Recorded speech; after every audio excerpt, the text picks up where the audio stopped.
श्रीनगर समेत कश्मीर के कुछ दीगर इलाकों में ज्यादातर पेट्रोल पंप्स पर जबरदस्त रश देखने को मिल रहा है। पेट्रोल की किल्लत की खबर फैलने के बाद शाम से ही लाइन लगनी शुरू हो गई है और गाड़ियों के साथ बड़ी तादाद में लोग पहुंचने लगे। बाज मकामात पर पेट्रोल पंप बंद होने की इत्तलात है। उधर मरकजी वजारत का कहना है कि ईंधन की कोई कीमत नहीं है। श्रीनगर में पेट्रोल पंप स्टेशन के एक सेल्समैन का कहना है कि क्रेडिट सिस्टम बंद होने की वजह से सप्लाई मुतासर हो रही है। मैं 2-3 जगह पेट्रोल पंप पे गया, वहाँ पर पेट्रोल ही नहीं है। मेरे पास शुक्र करो पैसे हैं, वरना मैंने सोचा था कि घर से निकला था 200 का डाल दूंगा, अब मैं 700 का डाल रहा हूँ। जेब में कुछ नहीं रखा। रीज़न है कि पेट्रोल शॉर्ट है, बहुत शॉर्ट है। मैसेज मिल गया कि तेल बंद हो जाएगी, पंप पे बंद हो जाएगा। हाँ। यानी पेट्रोल बंद हो जाएगा। आपको किसने बताया? ये कहाँ से पता चला? ऐसे ही सुना, एक दूसरे से सुना। तो अब आप बोतल लेके आए? ये बोल रहे हैं कि स्टार्ट नहीं है। स्टार्ट तो आ रहा है, जितना पैसा हम दे देंगे उनको, कंपनी वालों को, इधर से उतना ही वो तेल बेचते हैं उधर से। लेकिन वो बात नहीं है कि ये बोल रहे हैं कि तेल कम हो रहा है या उधर पीछे से नहीं आ रहा है तेल तो आ रहा है, कम ज़्यादा आ रहा है, हर रोज़ आ रहा है। नहीं, कम ज़्यादा मतलब कम क्यों आ रहा है? 12,000 लीटर उन्होंने भेजे थे उधर से, तो उतने ही पैसे हमने उनको दे दिए इधर।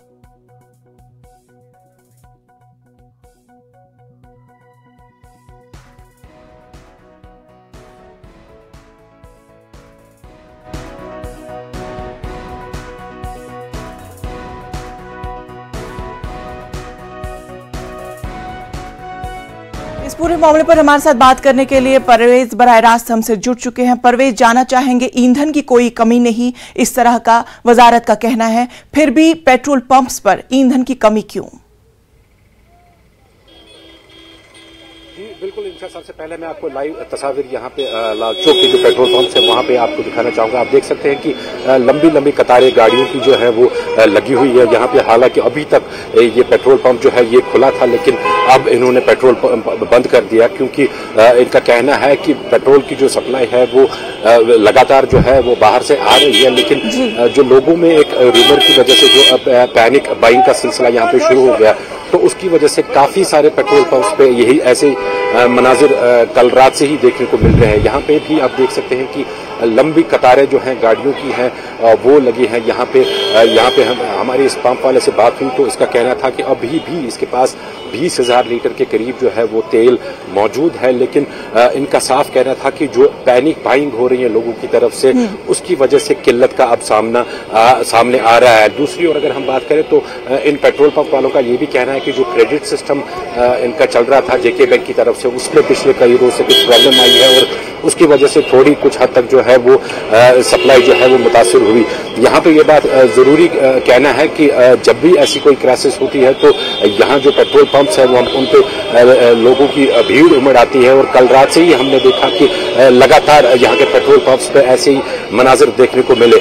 आज की अगर हम बात करें तो आज श्रीनगर शहर में तकरीबन 80% जो पेट्रोल पंप्स है वो बंद है यहाँ पे, और कुछ ही पेट्रोल पंप है जो खुले हैं यहाँ पे, लेकिन वो भी अब धीरे धीरे बंद हो रहे हैं। वजह यही है कि जो लोग परेशान हैं, रूमर्स की वजह से जो लोग परेशान हैं, उसकी वजह से लोग ज्यादा तेल जो है वो खरीद रहे हैं, जिसकी रिक्वायरमेंट जितनी होती है उससे दुगना वो पेट्रोल अपनी गाड़ियों में डलवा रहे हैं।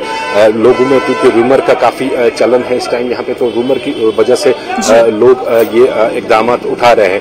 तो दूसरी ओर अगर हम बात करें, जो मिनिस्ट्री ऑफ ऑयल है उनका साफ कहना था कि पूरे मुल्क में भी न किसी जगह तेल की कमी है और न यहाँ जम्मू कश्मीर में तेल की कमी है, लेकिन जो पेट्रोल पंप पे सूरत हाल है वो आपके सामने है। वो साफ बयान कर रही है कि कुछ न कुछ तो है, जो पेट्रोल इस तरह से जो सिचुएशन यहाँ पे बनी हुई है, और जो लोग कल रात से ही पेट्रोल पंपों पे और ज्यादातर जो पेट्रोल पंप्स हमने देखे वो बंद पड़े यहाँ पे। तो ऐसे में लोगों का पैनिक होना भी वाजिब है, लेकिन अगर लोग पैनिक ना हो और जितनी उनकी जरूरत है, जितनी रिक्वायरमेंट उनकी है, उतना ही वो तेल अपनी गाड़ियों में या अपने व्हीकल्स में डाले, और जो बाकी लोग भी हैं उनको भी बराबर सप्लाई जो है वो पेट्रोल की मिले, तो जो इमरजेंसी सर्विसेज हैं या बाकी जो खदमात हैं वो मुतासर नहीं हो सकती हैं। लेकिन अभी की अगर हम बात करें तो अभी हमने देखा कि जो खासतौर अगर हम स्कूल ट्रांसपोर्टर्स की भी बात करें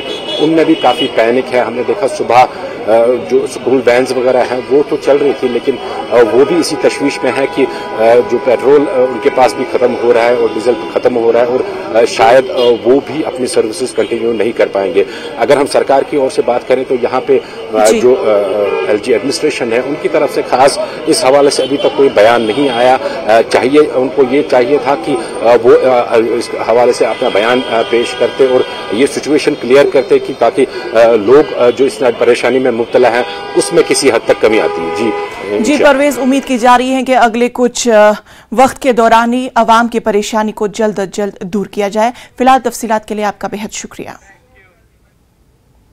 मध्य प्रदेश में गुज़श्ता 4 रोज से पेट्रोल और डीजल की किल्लत का सामना है। इंदौर में पेट्रोल पंप बंद पड़े हुए हैं। यहां डिमांड के मुताबिक पेट्रोल और डीजल की सप्लाई नहीं की जा रही है, जिसकी वजह से लोगों को काफी परेशानी का सामना करना पड़ रहा है। पेट्रोल की शॉर्टेज है। पहले सर पेट्रोल पहले महंगा था, अब शॉर्टेज बता रहे हैं, तो क्या कारण है? ये तो सरकार से पूछना चाहिए ना। वो कहते हैं कि हम वहाँ से एक्सपोर्ट करते हैं बाहर से, उसमें हमारे को नुकसान हो रहा है। हमारी तरफ से उनको हम आम जनता को सब्सिडी दी जा रही है। हमें तो नहीं लगता ऐसा कि पेट्रोल की शॉर्टेज है, या तो फिर इसके दाम वापस से बढ़ाने के चक्कर में। पेट्रोल की शॉर्टेज चल रही है, डीजल की भी शॉर्टेज चल रही है। आप पेट्रोल पे आए, क्या बताया ना? पेट्रोल नहीं है। क्या कहना चाहेंगे? शॉर्टेज अचानक आ गई है तो क्यों आ गई अचानक? सर्किट ये बताए ना हमको हमारी गाड़ी में पेट्रोल ही नहीं है। क्यों नहीं है? धक्का लगा के आए क्या? काम काज सब हो जाएगा। जो दिक्कतें आ रही है डेली, जो आने जाने वाले उनको दिक्कत होगी। जैसे अभी हम ही आए थे गाड़ी में पेट्रोल डलाने, दिक्कतों का सामना करना पड़ेगा फिर। और क्योंकि डेली जो ट्रांसपोर्ट है उनमें ज़रूरत लगती है, इसलिए काफ़ी दिक्कतों का सामना करना पड़ेगा लोगों को फिर। कांग्रेस के साबिक सदर राहुल गांधी से ईडी के लगातार 3 रोज तक हुई पूछताछ की मुखालफत और कल कांग्रेस हेडक्वार्टर में दिल्ली पुलिस के जरिए अरकान पार्लियामान की पिटाई की शिकायत को लेकर आज कांग्रेस अरकान पार्लियामान ने लोकसभा के स्पीकर ओम बिरला से मुलाकात की। इस दौरान राहुल गांधी को परेशान करने वाला मरकज वाईडी पर इल्जाम लगाया गया है। वाज़ेह है कि कल दिल्ली पुलिस और कांग्रेस कारकुनान और अरकान पार्लियामान में जबरदस्त धक्का मुक्की भी हुई थी, जिसके बाद कांग्रेस ने दिल्ली पुलिस पर कांग्रेस हेडक्वार्टर में घुसकर कांग्रेस लीडरों और अरकान पार्लियामान की पिटाई का इल्जाम आयद किया था।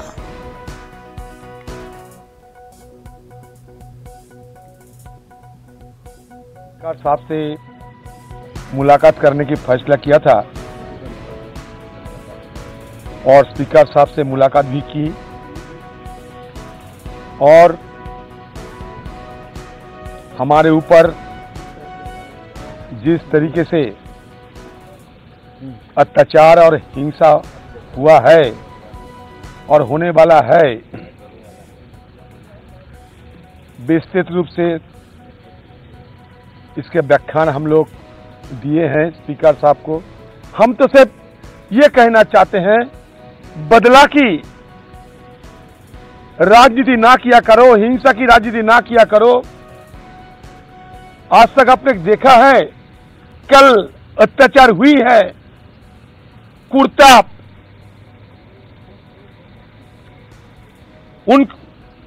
उनकी बदन से कुर्ता को उखाड़ने की, छेड़ने की कोशिश किए गए हैं।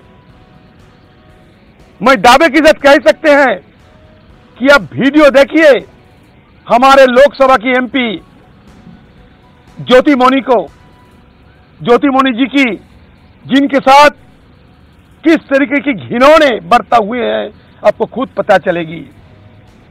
कामीज फाड़ दिए, उनकी कामीज फाड़ दिए। खाने में पानी तक नहीं दिए गए पीने के लिए, खाने की बात छोड़ ही दो। और रात में जब वापस घर आई वो सिर्फ रोती रही। अब मेरी बात यकीन के साथ सुन लिया करो, अब खुद जाके देखो कि इस तरीके की अत्याचार करना कि हिंदुस्तान की ये अमृतकाल की ये नजारा है। सुप्रीम कोर्ट उत्तर प्रदेश में जारी बिल्डोजर कार्रवाई के खिलाफ जमीयतुल उलमाए हिंद की अर्जदाश्त पर आज समाअत करेगा। ये समाअत जस्टिस एएस बोपन्ना और विक्रम नाथ की बेंच करेगी। जमीयत ने अदालत से अपील की है कि वो यूपी हुकूमत को कार्रवाई रोकने की हिदायत दे। दरख्वास्त में कहा गया है कि मुनासिब कानूनी कार्रवाई के बगैर योगी हुकूमत बिल्डोजर कार्रवाई कर रही है। इसके साथ जमीयत ने बिल्डोजर कार्रवाई के जिम्मेदार एहलकारों के खिलाफ कार्रवाई की भी अपील की है।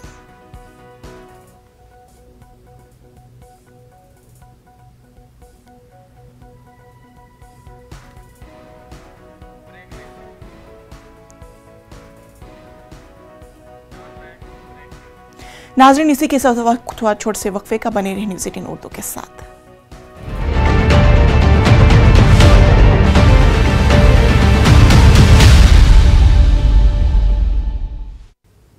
ब्रेक के बाद इस्तकबाल। झारखंड के महकमे दाखिला के प्रिंसिपल सेक्रेटरी ने एसएसपी रांची को 10 जून प्रिंसिपल सेक्रेटरी ने एसएसपी रांची को 10 जून को नुपुर शर्मा के खिलाफ हुए एहतजाज में मुबैना तौर पर शरीक अफराद के पोस्टर लगाने पर वजह बताओ नोटिस जारी किया है। होम जेल और डिजास्टर मैनेजमेंट डिपार्टमेंट के प्रिंसिपल सेक्रेटरी राजीव अरविंद एका ने 2 दिन में रांची के एसपी को जवाब दाखिल करने की हिदायत दी है।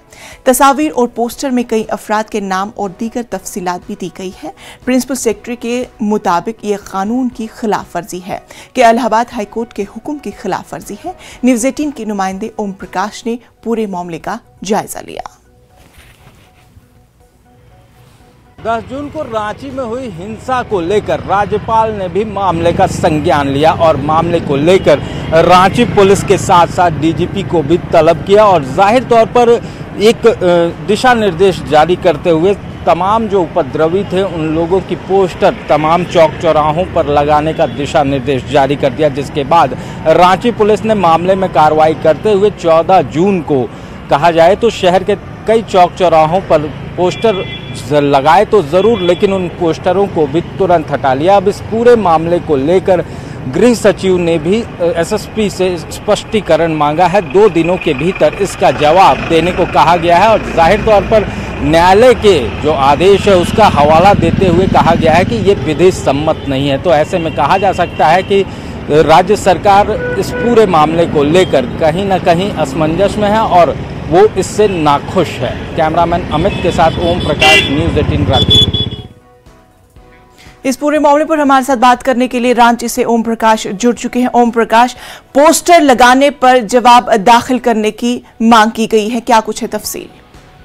जी, हम बता दें कि पूरे मामले को लेकर राज्यपाल ने 13 जून को जो आला अधिकारी हैं पुलिस के उन तमाम लोगों को बुलाया था और उसके बाद साफ तौर से दिशा निर्देश दिए गए थे। तमाम रिपोर्ट भी मांगी गई थी कि आखिरकार ये दंगे कैसे हुए, इसके पीछे कौन से लोग हैं और जो भी लोग हैं उन लोगों के पोस्टर जारी करने का दिशा निर्देश राज्यपाल के तरफ से दिया गया था, जिसे लेकर रांची पुलिस ने 14 जून को उन पोस्टरों को शहर के कई चौक चौराहों पर लगाना भी शुरू कर दिया। लेकिन तुरंत ही दिशा निर्देश मिलने के बाद उन पोस्टरों को हटा दिया गया, जिसके बाद कहा जाए तो अब एसएसपी को रांची जो एसएसपी हैं उन्हें गृह सचिव के द्वारा एक शो कॉज नोटिस जारी किया गया है और उनसे स्पष्टीकरण मांगा गया है। इसके लिए 2 दिनों का समय दिया गया है। वहीं पूरे मामले को लेकर राजनीतिक जो गर्मा गर्मी है वो भी शुरू हो गई। सियासतदार जो हैं वो अपनी सियासत में लगे हुए हैं और जाहिर तौर पर जहां विपक्ष वर्तमान सत्ताधारी दल पर निशाने साध रहा है, वहीं सत्ताधारी दल इसे वोट बैंक की राजनीति का हवाला दे रहा है। जी चलिए, तफसीलात के लिए आपका बेहद शुक्रिया। मरकजी हुकूमत ने फौज में भर्ती के लिए अग्निपथ स्कीम का ऐलान किया है। इसमें नौजवानों को 4 साल तक मुल्क की खिदमत का मौका मिलेगा। इसके जरिए अच्छी तनख्वाह और सहूलियात के साथ फौज को जदीद बनाने का दावा किया गया है। लेकिन फौज में भर्ती की स्कीम की अपोजिशन तो मुखालफत कर रही है। साथ ही इस स्कीम के खिलाफ बिहार से लेकर राजस्थान तक एहतजाज हो रहा है। बिहार के नवादा में मुकाबला जाती इम्तिहानात की तैयारी करने वालों में जबरदस्त गमो गुस्सा है। नौजवानों ने आज प्रजातंत्र चौक पर मरकजी हुकूमत के खिलाफ शदीद नारेबाजी की। रांची और धनबाद में भी नौजवानों ने जबरदस्त हंगामा आराई की और अग्निपथ स्कीम की जमकर मुखालफत की। हम लोग को इतना कड़ी मेहनत करने के बाद जाके सेना में भर्ती होते हैं और ये निर्णय ले रहे हैं प्रधानमंत्री नरेंद्र मोदी जी की 4 साल की नौकरी हो गई। कौन हिसाब से 4 साल का नौकरी होगा? क्योंकि उसमें 8 महीना ट्रेनिंग होगा, उसमें 6 महीना छुट्टी होगा। तो हम लोग देश में क्या रक्षा करेंगे? 3 साल में क्या जानेंगे कि मेरा कहाँ पे देश बिगाड़ रहा है और कहाँ पे सुधार रहा है? ये आपको निर्णय वापस लेना होगा। पिछली बार हमेशा आर्मी की बहाली रैली लिया जाता था, उसी प्रकार से लिया जाए। टीओडी को वापस किया जाए और पुरानी फिजिकल जो फिट है उस लोग का एग्जाम लिया जाए। जो पहले से फिजिकल फिट है, मेडिकल फिट है, उस लोग का एग्जाम फिर से लिया जाए। हमारे डॉक्टर भीमराव अम्बेडकर जो संविधान में हमको प्रदत्त आरक्षण दिए हैं उसके विरोध में ये सब कहानी रचा जा रहा है। अब उसके कहानी क्या है कि अगर हमको सरकारी योजना में आरक्षण मिलेगा, सरकारी रोजगार में आरक्षण मिलेगा। अब ये बायलैटरल करेगा तो सरकारी तो हुआ नहीं, तो इधर इसमें रिजर्वेशन होगा नहीं। इसीलिए नरेंद्र मोदी की सोची समझी राजनीति है कि किसी तरह से दबे कुचले अल्पसंख्यक के लोग जो जितने भी लोग हैं उसको आउट करने के लिए। इस पूरे मामले पर हमारे साथ बात करने के लिए संतोष हमारे नुमाइंदे जुड़ चुके हैं। संतोष, जानना चाहेंगे अग्निपथ स्कीम के ताल्लुक से नौजवानों में गम गुस्सा, क्या कुछ वजूहात? देखिए, जैसे कि हमें बता चुके हैं कि सेना में बहाली को लेकर विवाद खड़ा हुआ था और कई जिलों में पहले भी आंदोलन हो चुका था। आज छपरा में छात्रों ने अल्टीमेटम दिया था आंदोलन का, लेकिन प्रशासन ने कोई मुकम्मल तैयारी नहीं की थी, जिसके कारण छात्र काफी उग्र हो गए। छात्रों ने शहर में जमकर तोड़फोड़ मचाई है। 3 रेलगाड़ियों में आग लगा दी है।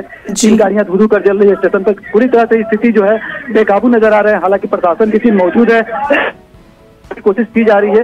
छात्र एक जगह से भगा या तो दूसरे जगह जाकर के आंदोलन कर रहे हैं, ट्रेनों में तोड़फोड़ कर रहे हैं। सरकारी संपत्ति को व्यापक पैमाने पर क्षति पहुंचाएगी। खास करके छपरा जंक्शन पर जो सरकारी संपत्ति है उसको बड़े पैमाने पर क्षति पहुंचाएगी। रेलवे को भी नुकसान हुआ है। बस स्टैंड में बसों को और निजी संस्थानों को भी तोड़फोड़ की गई। तो एक तरह से कहा जाए तो छात्रों का जो गुस्सा है छपरा में दिख रहा है और लगातार छात्र जो है आंदोलन कर रहे हैं।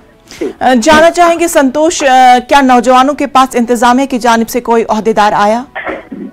बिल्कुल, अभी तक कोई नौजवानों के साथ डायलॉग स्थापित नहीं हो पाया है। नौजवान किसी से बात करने के लिए तैयार नहीं है। नौजवान सिर्फ आंदोलन कर रहे हैं। उनका निशाना सरकारी संपत्ति को क्षति पहुंचाना है। उनका कहना है कि सरकार अगर निर्णय को वापस नहीं लेती है तो उनका ये आंदोलन लगातार जारी रहेगा। और अभी जो है जो आंदोलनकारी है वो रेलवे को निशाना बना रहे हैं। छपरा जंक्शन पर बड़ी संख्या में पुलिस बल मौजूद है, लेकिन पुलिस के मौजूदगी में 3 गाड़ियों को आग के हवाले कर दिया गया है। रेलवे यातायात पूरी तरह से रुका हुआ है। कोई भी ट्रेन यहाँ से खुल नहीं रही। तमाम जो है स्थिति जो है काफी तनावपूर्ण बनी हुई है।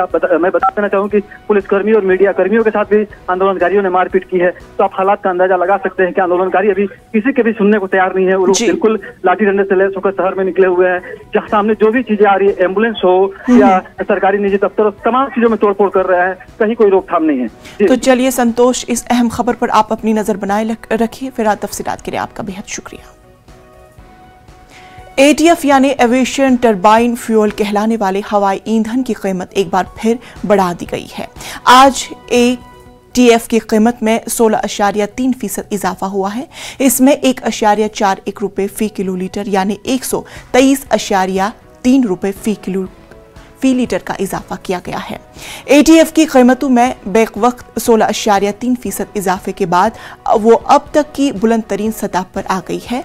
कम लागत की घरेलू एयरलाइन स्पाइस जेट ने भी इशारा दिया है कि वो ATF की कीमतों में इजाफे के बाद जल्द ही अपनी परवाजों के टिकटों में भी इजाफा कर सकती है।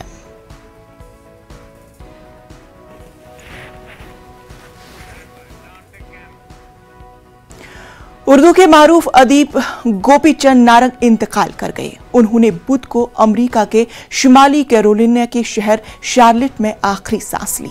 ये मालूमात उनके बेटे ने दी। 91 साला प्रोफेसर गोपी चंद नारंग ने पसमानदगान में उनकी अहलिया मनोरमा नारंग और उनके बेटे अरुण नारंग और तरुण नारंग और पोते पोतियों ने इतला दी है। गोपी चंद नारंग के उनके इंतकाल की खबर से दुनियाई उर्दू में मातम का समा देखने को मिल रहा है। काबिल जिक्र है कि प्रोफेसर गोपी चंद नारंग की तकरीबन 5 दर्जन किताबें शाया हो चुकी हैं और बेशतर उर्दू जबान में लिखी हुई है।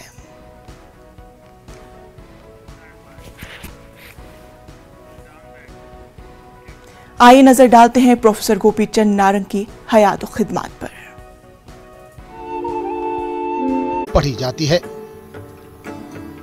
यह हम उर्दू वालों के खुशनसीबी रही कि गोपी चंद नारंग जैसा कोहिनूर हीरा उर्दू जबान को मिला और फिर 1954 में दिल्ली यूनिवर्सिटी से एमए करके 1958 में लिसानियात में पीएचडी की सनद हासिल की।